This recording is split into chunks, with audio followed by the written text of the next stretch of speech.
হে বন্ধুরা,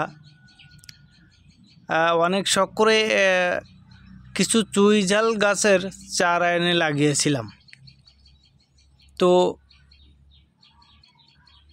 চুইঝাল গাছের চারা এনে লাগানোর পরে দেখলাম যে ফলনটা খারাপ না, ফলনটা ভালোই হয়েছে।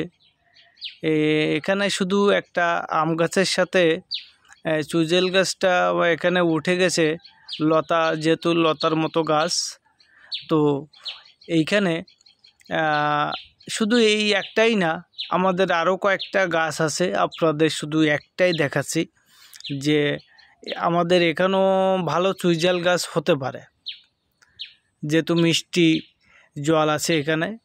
আমাদের বাড়িতে আসলে লবণ জল ওঠে না, মিষ্টি জলের পরিবেশে চুইঝাল গাছটা ভালোই হয়েছে, দেখতে ভালোই লাগছে। তো আশা করি আপনাদের কাছেও ভালো লাগবে। এভাবে আমি মাঝে কয়েকটা আদার চারাও লাগিয়েছিলাম। এই যে দেখেন আদা গাছ, আদা গাছে মোটামুটি 2-3টে চারা এনে লাগিয়েছিলাম। এখন সেখানে বেশ কয়েকটা গাছ উঠে গেছে।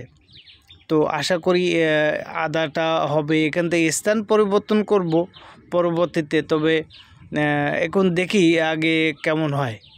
তারপরে এটা একটু বড় পরিসরে লাগালে আশা করি ভালোই ফলন হবে। তো আমাদের চুইঝাল গাছ এবং আদা গাছ কেমন লাগলো আপনারা জানাবেন। বাই।